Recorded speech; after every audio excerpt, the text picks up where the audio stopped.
가라라는 제목으로 하나님의 말씀을 선포하겠습니다.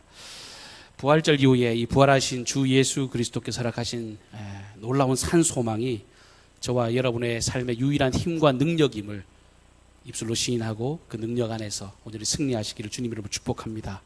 예배하는 모든 심령마다 우리 주님의 놀라운 사랑이 함께하기를 바라고요. 특별히 기억하고 그 삶을 살아내는 우리 모든 삶 속에 정말 감당치 못할 은혜의 물결이 함께 하시기를 바랍니다. 저는 고향이 대구입니다. 대구 가보셨는지 모르겠습니다만 대구 가면 굉장히 유명한 병원이 하나 있습니다. 동산병원이라고. 처음 들어보시는 표정이 들이신데요. 대구 동산병원은 굉장히 유명한 병원입니다. 1899년도에 대구에 가면 양령시라고 일컬어지는 그 약정 골목이 굉장히 크게 한약방 거리가 있는데 거기에 제중원이라고 하는 그런 기관으로 세워졌고 그것을 모태로 해서 생겨난 병원입니다.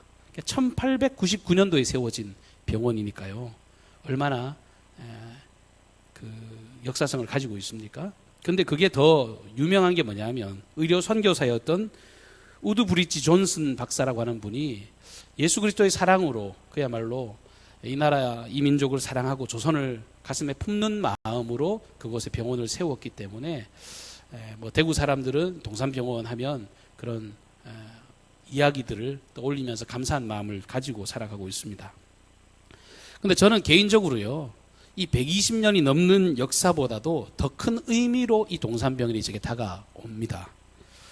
왜 그러냐 하면 제 친형이 제가 군대 생활할 때 그야말로 교통사고가 났는데요. 그냥 작은 교통사고가 아니에요. 여기서부터 여기를 다 전체를 다 개복해서 수술을 할 정도로 완전히 죽음 직전까지 갔던 그런 장소로 저는 그 병원을 기억하고 있기 때문에 그렇습니다. 그리고 그거보다도 제 친아버지께서 우리 아버지께서 수년에 걸쳐서 그 병원에 입원해 계시면서 10시간이 넘는 뇌종양 수술을 3번이나 받으셨습니다. 그러니까 저는 동산병원이라고 하면 우리 형 얼굴도 지나가고 우리 아버지 얼굴도 지나가고 제가 대구를 이제 그 고향이지만 요즘은 좀 관광지처럼 이렇게 가게 되거든요. 뭐 하도 떠나온 지가 오래됐으니까. 그래도 대구의 그 서문시장이라고 하는 그 전통시장에 놀러를 가면 그 바로 길 건너편에 동산병원이 있기 때문에 그 병원만 보면 저는 120년의 역사가 떠오르는 것이 아니라 그곳에서 울고 울었던 함께 기도했던 그리고 소중했던 기억들 그 하나님께서 베푸신 은혜의 기억들이 제 머릿속에 이렇게 떠오르고는 합니다. 여전히 변함이 없어요. 오늘 말씀해 보면 이 부활하신 예수님께서 이 여인들과 제자들에게 아주 특별한 한 장소를 말씀해 주고 계십니다. 주님은 부활하신 이후에 그 사람들을 만나고 난 뒤에 이렇게 말씀하세요. 갈릴리로 가라 라는 말씀이셨습니다.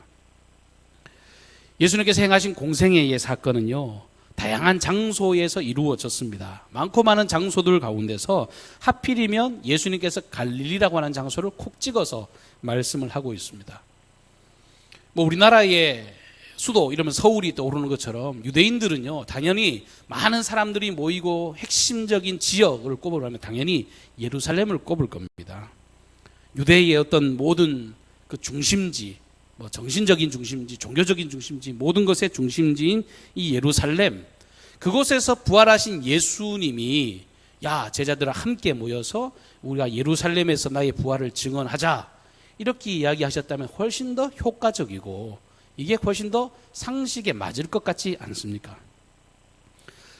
예루살렘도 아니라면 나중에 사도 바울이 지금 로마로 가고자 했던 것처럼 당시 이 유대가 로마의 식민지하에 있었기 때문에 아예 그냥 부활하신 주님께서 로마로 다 모여 로마에 우리가 함께 모여서 이 놀라운 일들을 함께 도모해보자, 이 부활을 전해보자 그러면서 로마를 가슴에 품으셨을 수도 있을 텐데 주님은 예루살렘도 로마도 다른 지역도 아닌 이 갈릴리라고 하는 지역을 말씀해 주셨습니다. 갈릴리라고 하는 지역은 이스라엘 북쪽에 위치한 그리고 이방 땅을 가기 위해서 반드시 지나가야 될 길목으로 사실상 유대 사람들 안에서도 그냥 이방 땅의 그냥 근접한 그런 지역에 불과했습니다. 그야말로 이방 사람들은, 이 유대인들은 크게 상종하지 않았잖아요. 그러니까 이방에 대해서 아주 그냥 모멸감을 느낄 만큼 그런 생각을 가졌는데 땅이 그런 땅이에요. 그러다 보니까 그곳에는 어떤 영향력 있고 힘 있는 사람들보다는 지극히 평범하게 힘이 없는 그런 사람들이 모여서 지내는 지역이었습니다. 제가 말씀드렸던 예루살렘이나 로마나 그리고 유대 지역의 다른 지역에 비해서 훨씬 더 가난하고 억눌린 사람들이 모여 있는 곳. 당연히 그러니까 정치적으로 어떤 힘을 발휘할 수 있는 사람도 없었겠죠. 소위 말하는 별 볼 일 없는 인생들이 모여 살아가는 그야말로 볼품없는 지역이었습니다. 부와 명예를 누리기 어려운 곳이었고 당연히 그러니까 문화적으로도 어떠한 혜택도 찾아보기 어려운 지역이었습니다. 그런데 왜 부활하신 주님께서는 하고 많은 지역을 두고 이 갈릴리로 가라라고 명령을 하셨을까? 그만큼 예수님이 생각하기에 이 갈릴리는 매우 중요한 장소였기 때문에 그렇습니다. 왜 그런가 하면 이 갈릴리라고 하는 지역은요, 먼저 이 구약 성경에 수없이 많은 예언자들이 예수님의 탄생을 예언한 곳이기 때문에 주님은 이 갈릴리로 가라라고 명령하십니다. 이사야 9장 1절 말씀에 보면 이사야 선지자가 메시아에 관한 예언을 이렇게 합니다. 전에 고통받았던 자들에게는 흑암이 없으리로다. 옛적에는 여호와께서 스불론 땅과 납달리 땅이 멸시를 당하게 하셨더니 후에는 해변길과 요단 저쪽 이방의 갈릴리를 영화롭게 하셨느니라. 메시아를 통해서 이 갈릴리가 영화롭게 될 것을 수없이 많은 예언자들이 예언했는데 실제로 예수님께서는 이 구약의 예언자들과 같이 갈릴리를 주 무대로 해서 활동하셨어요. 어린 시절을 다 거의 이 갈릴리에서 보내셨고 청년 시절을 그리고 예수님의 공생의 사역을 첫 시작한 곳도 바로 이 갈릴리였습니다. 예수님께서 공생애를 시작하면서 첫 번째 하신 그 첫 일성이 뭐죠? 회개하라, 천국이 가까워왔느니라.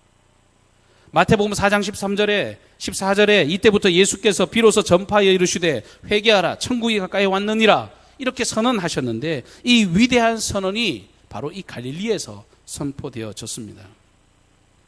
그뿐 아니라 예수님께서 이렇게 천국 복음을 선포하시면서 이 갈릴리 해변을 지나다니시다가 마태복음 4장에 보시면 두 형제를 만나시죠. 곧 베드로와 안드레였습니다. 그 형제 두 사람을 불러서 자신의 제자로 삼으셨어요. 야고보와 요한도 불러서 그분의 제자로 삼으셨습니다. 하나님 나라를 선포하시면서 이 길에 나와 함께 하자고 제자들 한 사람을 불러주셨던 곳, 그곳이 갈릴리였습니다. 주님은 그곳에서 하나님 나라 복음을 가르쳐 주셨고 제자들과 함께 갈릴리 동네 구석구석을 돌아다니면서 천국 복음을 전해 주셨습니다. 그뿐만 아니라 예수님의 공생의 사역 중에 첫 번째 행하신 이적, 이 가나의 혼인잔치, 물이 변하여 포도주가 된 사건 아닙니까? 그 사건도 이 갈릴리 동네였던 가나에서 벌어진 표적이었고 백부장의 하인을 고치시고 베드로의 장모를 고치시고 가나안 여인의 딸과 이 야이로의 딸을 고치신 것도 역시 갈릴리였습니다. 놀라운 그 이적의 현장, 오병이어의 기적도, 무리를 걸으신 그 사건도, 풍랑을 잠잠케 하신 그 모든 일들도 다 갈릴리에서 주님께서 행하셨던 일이셨습니다. 이쯤 되면 주님이 왜 갈릴리로 가라고 하셨는지 여러분 좀 짐작이 가지 않으십니까? 한마디로 부활하신 주님께서는 이 제자들을 향해서 우리의 신앙의 고향, 너희들에게 하나님의 말씀이 선언되어졌던 그 곳, 마치 어머니의 이 요람과 같은 그 복음이 기억되어지는 그 추억의 장소로 주님은 돌아가라라고 명령하고 계신 겁니다. 한평생 고기만 잡던 어부, 목적이 있어서 산 게 아니라 그냥말로 그냥 목구멍이 포도청이라 무의미하게 살아갔던 그 제자들에게 내가 너희로 사람을 낚는 어부가 되게 하겠다라고 난생 처음으로 꿈과 비전과 가슴에 희망과 용기를 불어넣어줬던 것, 그것이 바로 갈릴리였습니다. 그런데 예수님께서 십자가에 달려 돌아가셨을 때 여러분 이 부활의 소식 접하기 전까지만 해도 이 제자들은 모두 다 도망갔잖아요. 목자 잃은 양과 같이 다 뿔뿔이 흩어져 버렸습니다. 그동안 주님께 배워왔던 모든 가르침, 예수님의 십자가의 죽음과 더불어서 모두 다 죽어버린 겁니다. 꿈꿨던 것도 죽었고요, 소망도 죽었고요, 모든 것이 다 그야말로 목적이 다 사라져 버렸습니다. 다른 사람은 다 주님을 버릴지라도 나는 결단코 주님을 버리지 않겠습니다. 큰 소리 쳤던 이 베드로도 예수님이 죽음을 당하시는 그 현장에 작은 계집애 하나가 너도 예수와 함께 있는 걸 내가 봤다라고 이야기할 때요, 정말 마음을 다해서 저주하지 않아요. 주님 모른다고 부인합니다. 어떻게 정말 선생을 저주까지 하면서 모른다고 부인합니까? 어찌 보면 가룟 유다보다도 훨씬 더 나쁜 짓을 한 사람이 이 베드로일지 모릅니다. 한순간에 배신자로 전락해버렸습니다. 부활 사건 전에 틀림없이 모르긴 몰라도 자기도 체포당할까봐 이 공포에 전율하면서 문을 꽁꽁 닫아 잠그고 그야말로 숨어 지내고 있었을지 모르겠습니다. 그런데 부활하신 주님께서 이 여인을 만나시고 이 여인을 통해서 이 부활의 사건을 이 제자들에게 전하라 하시면서 주님은 갈릴리로 가라 라는 음성을 들려주셨을 때 여러분 입장 바꿔 생각해 보세요. 이야기를 들을 때 제자들의 마음이 어땠을 것 같습니까? 여러분 진짜를 말하는 사람은요, 눈에 그야말로 힘이 실립니다. 음성에 힘이 실립니다. 그 여자가 거짓을 말하지 않는 거잖아요. 너무너무 희열에 차가지고 이 소식을 전했을 때 여러분 어땠을까요? 뭐? 예수님이 말씀하신 것처럼 살아나셨다고? 그리고 나를 갈릴리로 가라고 할 때 그 갈릴리에서의 그 모든 추억들이 주마등과 같이 확 지나가지 않았겠습니까? 지금 주님은 부활하신 뒤에 이런 의도를 가지고 이렇게 명령하고 계신 겁니다. 주님께서 갈릴리로 가라 이 명령을 들었을 때 이들이 전과는 확실히 다른 그런 마음으로 이 음성을 듣고 기억할 것이라고 생각하며 이 사실을 명령하신 겁니다. 부활의 사건은요, 다른 게 아니에요. 주님과의 첫사랑을 회복하게 하는 거고 그 놀라운 감격을 누리게 하는 사건, 이것이 부활의 사건입니다. 주님의 부르심의 첫 감격과 열정의 순간으로 되돌아가기를 기대하시는 그 마음. 한마디로 갈릴리라고 하는 것은요, 그야말로 낙후된 한 지역이 아니라 정말 하나님의 나라를 위한 진정한 새 출발의 장소였다고 하는 겁니다. 예수님께서 십자가의 무덤, 십자가, 무덤, 죽음, 이게 다 끝인 줄 알았는데 이제 다시금 갈릴리로 가서 새로운 출발, 새로운 시작을 할 수 있겠구나라고 하는 신호탄으로 이 지역을 가라라고 명령하신 겁니다. 새로운 꿈이 생깁니다. 새로운 소망이 생깁니다. 힘찬 출발의 마음이 그들 가운데 생겨나는 것입니다. 정체되고 낙심되고 있는 그 제자들로 하여금 다시금 움직일 수 있게 하는 그 생명의 터가 바로 갈릴리인 것입니다. 그럼 오늘 말씀을 보시면요, 이 부활하신 예수님께서 그냥 갈릴리로 가라 명령하시고 이것으로 끝난 게 아니에요. 예수님께서는 이 부활의 산소망을 가지고 이 낙심한 이들에게 먼저 갈릴리로 가셔서 그들을 기다리고 계시겠다고 말씀하십니다. 너희들에게만 그 소망으로 끝나는 것이 아니라 내가 그 현장에 가서 너희를 기다리겠다. 앞서 말씀드린 다른 주목받는 장소에 주님은 관심이 없어요. 아름다운 추억과 수없이 많은 하나님 나라의 가르침, 그게 새롭게 재확인되어지고 확신되어지는 그 현장에서 주님은 그 제자들을 다시금 만나시려고 그곳에 먼저가 기다리십니다. 여러분, 우리가 신앙생활 하면서요, 우리에게는 갈릴리가 없습니까? 여러분에게 있어서 갈릴리는 어떤 곳입니까? 그냥 단순히 교회 출석하고 어떤 신앙의 형식을 갖추고 살아가는 그 현장이 아니라 신앙생활 하다 보면 그냥 머릿속에 쭉쭉쭉 지나가는 그런 수없이 많은 그런 영적인 갈릴리들이 얼마나 많이 있습니까? 인격적으로 주님을 만났던 그때, 전에는 몰랐는데, 전에는 미처 생각하지도 못했는데, 그리고 절망이 있을 시절에는 그게 소망으로 보이지도 않았는데 이 부활의 소망 안에서 그때를 떠올려 보면 이게 엄청나게 중요한 장소고 중요한 시점이라는 것을 우리는 깨달을 수가 있는 것입니다. 단순히 장소의 문제가 아니지요. 예수님과의 아름다운 추억이 서려 있고 인격적으로 주님을 만나서 변화된 그 사건들, 그 시점들을 주님은 우리에게 이 갈릴리로 허락해 주십니다. 첫사랑의 감격, 구원의 즐거움, 주님께 정말 내 사명을 다짐했던 그 현장으로 주님은 저와 여러분이 돌아가기를 원하고 계십니다. 가장 찬란했던 그 순간, 우리 강경중앙교회는요, 저보다 다들 오래 다니셨으니까 한번 머릿속에 떠올려 보십시오. 교회가 가장 멋졌던 순간, 찬란했던 그 순간 틀림없이 있을 거예요. 그 자리가 갈릴리인 것입니다. 오늘 부활하신 예수님께서 저와 여러분들을 그 자리에서 다시금 만나기를 원하십니다.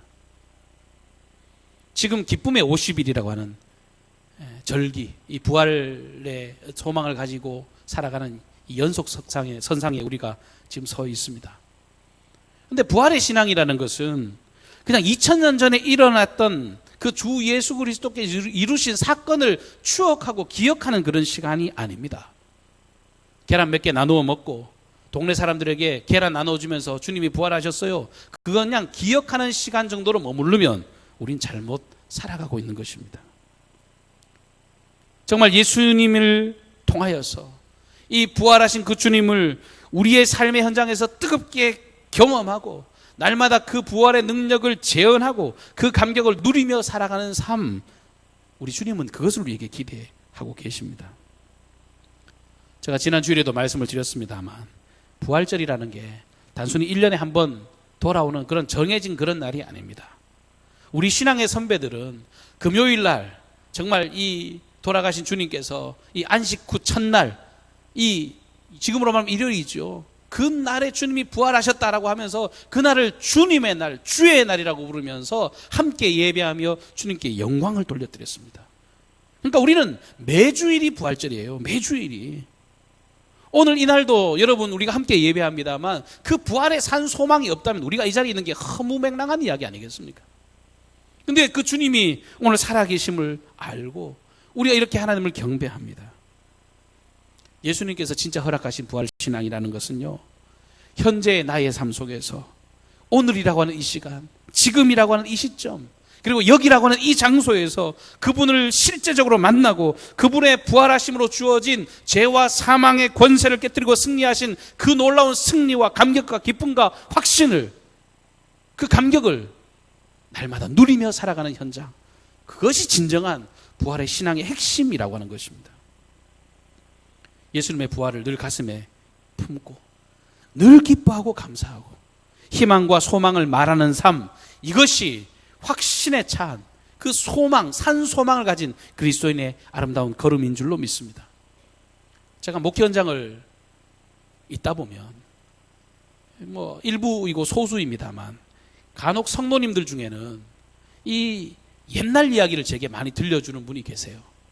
목사님, 제가 왕년에는요, 우리 교회가 옛날에는요, 정말 옛날에는요 하면서 이 과거의 신앙을 쫙 정확하게 말씀해 주는 분이 계십니다.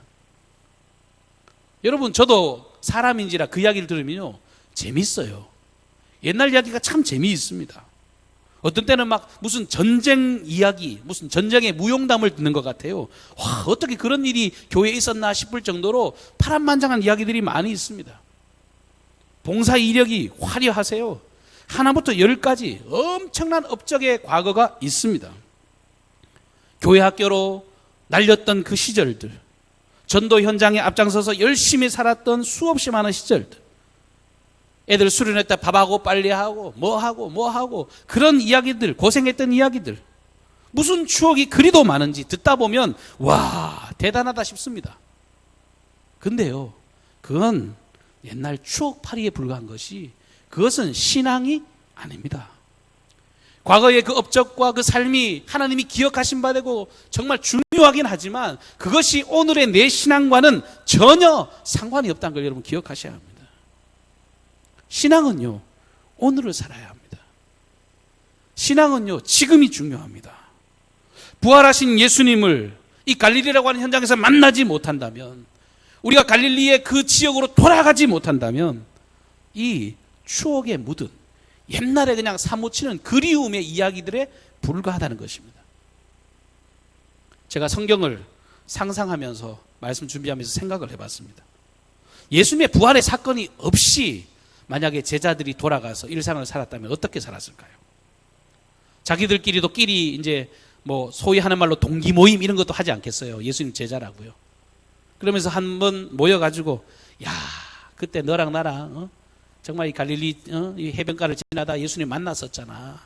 참 그분이 참 사람 낚는 어부라고 우리를 만들어 주신다고 했는데 참 허망하게 죽으시고 말이지. 참 십자가에 죽기 아까운 분이셨어. 많이 아쉬워. 참 옛날에 좋았지. 오병이어 사건 때 너도 좋고 나도 좋고 모두가 행복해하는 그 얼마나 좋았냐. 야 근데 참 그게 지금 생각해봐도 참 너무 멋진 추억이야. 옛날이 그립네. 예수님도 보고 싶네. 성경에 아마 그렇게 기록되어졌을 거예요. 아니 성경은 기록될 수가 없습니다. 부활의 사건이 없다면요 그저 옛날 이야기하고 옛날 추억하고 옛날에 머물러 있다가 그야말로 그도 죽음으로 생을 마감하는 그런 허망한 인생이 될 수밖에 없습니다. 사랑하는 성도 여러분, 저도 여러분도 하나님께서 오늘 주신 말씀을 통해서 우리가 변화되고 우리가 진짜 소유하기를 원하는 게 뭡니까? 부활의 신앙이라고 하는 것은요 과거를 추억하며 넋두리 하는 게 아니에요. 지금 이 순간에도 살아계셔서 나의 주, 나의 하나님, 나의 아버지로 동행하시면서 오늘을 살아갈 수 있는 용기와 믿음과 동력을 더해주시는 그 하나님을 신뢰하는 그 삶, 이것이 진정한 부활의 삶인 줄로 믿습니다. 여러분 뉴스 보시잖아요. 어저께 익산에 목사님 연락 왔어요. 익산은 뭐 인구가 그렇게 많은 도시가 아니잖아요. 갑자기 수십 명 생겨나니까 막 공황 상태에 빠지는 것처럼 막 좀 무섭고 두렵고 그렇대요. 여러분 우리가 문제 현장을 살아갑니다. 맨날 눈만 뜨면 새로운 문제가 발생하고요 어려움이 발생합니다. 그래서 세상 사람들은요 일희일비합니다. 한번 웃었다가 울었다가 맨날 그 감정이 뒤집어집니다. 근데 우리는 그리스도인입니다. 부활하신 생명의 주님을 바라보고 그 주님을 믿고 그분과 함께하는 사람들입니다. 큰 확신과 기쁨을 가지고 날마다 용기 있게 살아가는 삶. 실제로 성경에 기록되어 있는 수없이 많은 제자들은 여러분 우리가 생각하는 것보다 훨씬 더 위대한 삶을 살았습니다. 이 갈릴리에서 주님을 만나고 난 직후에 이 제자들의 마음 가운데는요 예수의 그 생명이 예수의 부활의 산소망이 그들의 가슴에 꽂혀서 그들이 고난을 당하고 손해도 당하고 어려움도 당하면서도 그러나 궁극적인 승리를 믿기 때문에 그것을 아픔이라 여기지 않았습니다.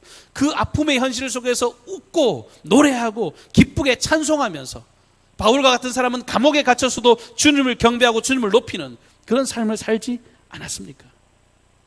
자기 생명조차도 귀한 것으로 여기지 아니하면서 목숨 바쳐 하나님의 나라를 전하고 누리며 살아드렸습니다. 영생의 소망이 그들 가운데 있기 때문입니다. 예수님의 부활로 인해서 우리는요 이 땅에 발을 디디고 살아갑니다만 여러분 우리는 영원을 소유하고 영원을 살아가는 사람들이 되었습니다. 신앙생활 오래 하고 열심히 하면서 이 부활의 신앙을 잘못되게 왜곡하는 사람들이 있습니다. 그런 사람들은요 현세에 대해서 외면하고 마치 세상과 등지고 마치 공중에 붕 떠서 살아가는 사람들처럼 그렇게 세상과 단절하는 사람들이 있습니다. 신앙생활 열심히 해요. 한국교회의 위기가 어디 있는지 가만히 보면요 신앙생활 열심히 하는데 자기들끼리만 열심히 해요. 현장이 없습니다. 교인들끼리 만나면 정말 끈끈하고 정말 주님이 당장 뭔가를 하실 것처럼 행동하는데 삶의 현장이 없습니다. 진짜 멋진 부활의 신앙을 가진 사람들은요 갈릴리로 들어가는 거예요. 갈릴리로. 삶의 그 현장, 주님이 나를 만나 주셨던 그 현장 속으로 들어가는 것입니다. 부활을 기억하며 찾아 들어가는 그 현장마다 하나님의 나라로 바꿀 수 있는 그런 삶을 살아가게 되는 것입니다. 기꺼이 자신의 삶을 자기가 처하고 있는 누리는 그 삶의 현장에서 드러내는 사람들. 여러분 예수 믿는 사람들은 달라야 합니다. 다르다는 것은 그냥 단순히 도덕적으로 윤리적으로 마땅히 그렇게 살아야겠지만, 저는 제가 드리는 이 다름은 뭐냐 하면, 세상은요 본질적으로 절망을 말할 수밖에 없습니다. 어두워요, 캄캄해요, 늘 갇혀 지내요. 근데 부활의 소망이 가진 사람이 들어가면 그 어둠을 환한 아침으로 밝힐 수 있어야 됩니다. 좌절하고 있으면 어깨 도닥이면서 예수님이 당신과 함께 하시면 희망을 가질 수 있다고, 낙심과 두려움이 아니라 정말 평화와 소망과 희망을 줄 수 있어야 됩니다. 아픔이 있는 곳에 치유를 전해줄 수 있어야 되고, 그런 사명을 위해서 우리가 이 부활의 산소망을 가지고 모든 곳을 찾아 들어가야 한다는 겁니다. 여러분, 말씀을 맺겠습니다. 시편 31편 15절 말씀에 보면 시편의 시인은 이렇게 노래합니다. 나의 앞날이 주의 손에 있사오니 내 원수들과 나를 핍박하는 자들의 손에서 나를 건져주소서. 여러분, 이 동일한 말씀을 개역 한글 성경에는 이렇게 번역하고 있어요. 내 시대가 주의 손에 있사오니. 그리고 공동 번역은 더 진하게 다가옵니다. 나의 앞날을 당신의 손에 맡기오니. 여러분, 이 성경 말씀이 얼마나 희망찹니까? 늘 우리의 인생을 전능자의 손에 의탁하고 내 시대가, 내 앞날이 오직 주님의 손 아래에 있음을 기대하는 마음은요 늘 희망과 소망을 이야기합니다. 여러분, 지금 서 있는 곳이 어디입니까? 어떤 사람은 그래요. 맨날 눈만 뜨면 다 죽을 것 같이 살아갑니다. 늘 벼랑 끝에 서 있는 것처럼 살아갑니다. 실제로 어떤 그런 일들을 경험하면서 나는 이제 안 될 거라고, 끝이라고, 소망이 없다고 말을 합니다. 그러나 주님은 그렇게 말씀하지 않으세요. 속지 마세요. 부활의 소망을 자꾸 제거하는 사단 마귀가 끝까지 끊임없이 우리의 귓전에 속삭입니다. 야, 너 손해보고 있어. 너 잘못 가고 있어. 너 그러다가 망해. 네가 손해볼 거야 라고 우리의 마음을 늘 휘저어 놓습니다. 내 생각을 의지하지 마세요. 마귀에게 속지 마십시오. 주님은 절대로 그렇게 말씀하지 않으십니다. 예수의 부활을 믿는 사람들, 절대로 헛된 삶을 살아갈 수 없습니다. 부활의 소망을 가진 사람들, 절대로 낙심할 이유가 없습니다. 부활을 믿는 사람들은 언제나 새로운 출발과 희망과 새로운 소망을 가지게 되는 것입니다.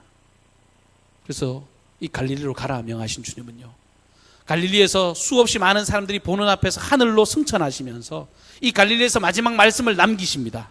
너희는 가서 모든 족속으로, 모든 민족으로 제자를 삼아 아버지와 아들과 성령의 이름으로 세례를 주고 내가 너희에게 분부한 모든 것을 가르쳐 지키게 하라.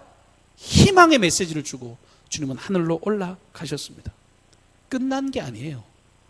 새로운 뜨거운 가슴이 우리에게 주어진 것입니다. 사랑하는 성도 여러분, 너무너무 감사한 것은 이 코로나 중에서도 이 강경중앙교회 성숙한 신앙의 모습들을 보며 담임 목사인 제가 얼마나 기운이 펄펄 나는지 모릅니다. 여러분, 새벽마다 기도하시고 오며가며 기도하시고 이 예배를 사모하고 이 온라인 예배로도 그 자리를 지켜가면서 예배하는 그 선한 마음을 주님께서 기억해 주십니다. 내 삶을 날마다 돌아보기를 바라요. 느슨해진 영적인 부분은 없는가? 서운해진 관계에 그런 어려움들은 없는가? 우리 교회는 창립 60주년을 맞이하는 복된 해에 서 있습니다. 부활의 감격이 우리에게 살아 숨쉬는 한, 우리가 이 갈릴리라고 하는 이 부활의 현장을 찾아 들어가는 그 날, 우리는 절대로 쓰러지거나 퇴보하는 일이 없을 겁니다. 좋은 교회를 넘어 위대한 교회를 꿈꾸는 우리 사랑하는 강경중앙교회 모든 권속 여러분, 이 부활의 산소망이 우리를 든든히 하고 우리가 결국 우뚝이 섬으로 이 강경 지역에 새로운 소망과 빛으로 쓰임받는 저와 여러분의 복된 발걸음이 되시기를 주님의 이름으로 축복합니다. 기도하겠습니다. 살아계신 우리 아버지, 우리가 하나님을 살아계시다고 믿음으로 시인하게 해주셔서 감사를 드립니다.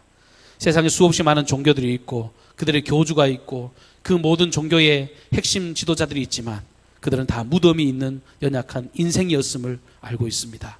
하나님 아버지, 무덤이 없으신 분, 정말 무덤이 있지만 빈 무덤으로 존재하는 그 생명의 주님을 우리가 가슴 깊이 새길 수 있도록 도와주시고 주님과의 언약의 그 장소 갈릴리로 돌아가는 믿음의 고백이 있게 인도하여 주시옵소서. 주시옵소서. 뜨거웠던 그 순간을 기억합니다. 첫사랑의 아름다운 능력을 회복하게 도와주시고 주님께서 주신 그 말씀과 놀라운 구원의 사랑을 다시금 회복하는 복된 발걸음들 되게 하여 주옵소서. 특별히 우리 강경중앙교회를 축복하여 주셔서 우리 과거 60년의 역사 동안 하나님께서 먹이시고 입히시고 채우시고 지금까지 이끌어 왔는데 가장 찬란하고 아름다운 그 날을 뛰어넘는 그런 생명의 나날들을 걸어갈 수 있도록 도와주시옵소서. 하나님께서 늘 동행하셔서 생명의 부활로 함께하여 주셔서 우리가 기대하는 것보다 훨씬 더 놀라운 역사를 체험하는 우리의 모든 복된 걸음이 되기를 간절히 기대하옵고 예수님의 존귀하신 이름으로 기도하옵나이다.